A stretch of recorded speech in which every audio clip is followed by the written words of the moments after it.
have to apologise. I was born with a disfigurement where my head is made of the same material as the sun. 91 days ago, we made a video about some of the weirdest films ever made, which was a subjective opinion, of course. But among the stories about the emotionally vulnerable turning themselves into creatures, Canadians eating plastic, and a sadistic performance artist swallowing dog poo, I think we found a lot of common ground. Many of you responded with your own favourite weird film recommendations, or debated which of them deserved a shot at the crown for the weirdest film ever made. And then it hit me, I had somehow overlooked one of the weirdest films that I've ever seen in my entire life, which is rather alarming considering I made a video about it just a few years ago. This is the film that made me reevaluate what weird actually is. When does weird become high art? Are we talking about the subject matter, or are we talking about the perception, the perspective, the presentation, or a combination of all those words beginning with P? And that weird film is Upstream Colour. Most of you watching this are probably familiar with the 2004 time travel movie Primer, written by, directed by, produced by, edited by, music by, and starring Shane Carruth. It's gained a reputation as probably the most realistic time travel story ever conceived, whatever the hell that means. Leaning very heavily on the engineering aspects and the ground level ramifications of playing God, rather than piloting a flying car back to the 1950s and trying to have sex with your young, hot mum. I'm not judging. That's the power of love. We love Primer so much that we made a trailer for a possible sequel that may only exist in a parallel universe created by the very act of time travel itself. But lucky for you, it also exists in superposition as a YouTube video. Link in the description. Nearly a decade later, Shane Carruth, again writing, directing, editing, producing, scoring, cinematographing and starring, made Upstream Colour. This was a far more, wobbly, surreal, esoteric affair, and quite a departure from the clinical framework of Primer.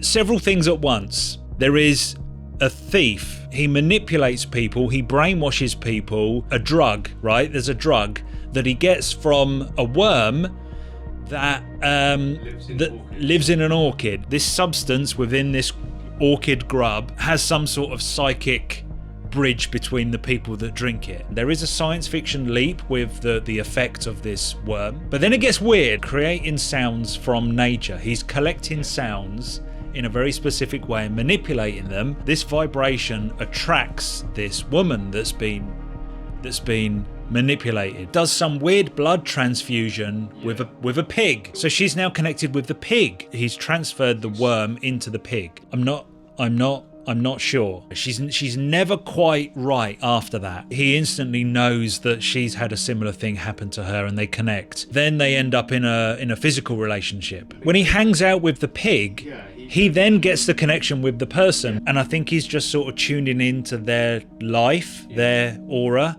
through the pigs. The pig creates nutrients that feed into the orchid grub, which then can get extracted, then get transferred into the pig. Maybe it's like an annihilation thing. Maybe it's an alien thing. One of the pigs becomes pregnant and she thinks she's pregnant. That's when they freak out and they kind of hide in the bath. It turns out there's a lot of people that have all been either manipulated by the same thief, that have all been connected to pigs on this farm. And then they go to the farm and they let all the pigs loose and they stop that cycle, which means they can't then leach the liquid back into the water, which means the grub doesn't exist. There are no more blue orchids. Oh yeah, she picks up rocks from the bottom of a swimming pool. Greetings from the future. These videos take a lot of time and effort and a little bit of money to make. Money which we don't have. You can watch all of our videos for free on YouTube, or if you would like to support the channel, you can use Buy Me a Coffee, which is an online tipping service. Get yourself a t-shirt or a mug or some socks at the merch store. But best of all, we have a Patreon. You'll gain access to our exclusive Discord, home of the world's greatest read-alongs, the podcast Radio Death Cult, and of course, you can tell your friends and family that you've joined a death cult. Links in the description and on our YouTube homepage. Thank you so much.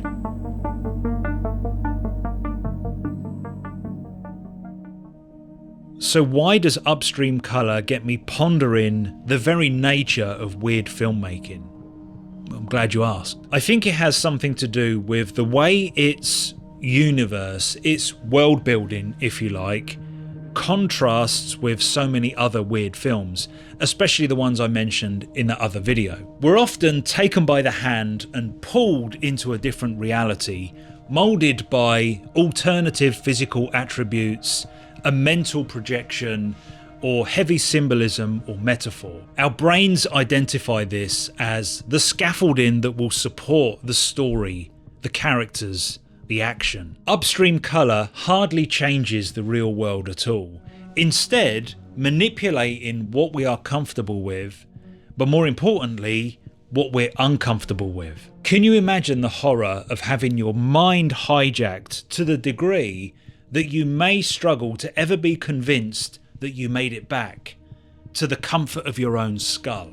Deep hypnosis and mind-bending substances are a very real thing, and upstream colour weaponizes them just across the line into science fiction. And then the film, with its pseudo-cognitive, mutated reality hanging over it, talks about connections, inconceivable human dependency. Out of the dark weirdness and foggy torture of losing your mind, the joy of finding somebody and piecing each other back together. The clincher for me is the perspective, the way the film is cut and presented to the audience. Upstream Colour, Shane Carruth, understands the power of peripheral storytelling, the magic in the void.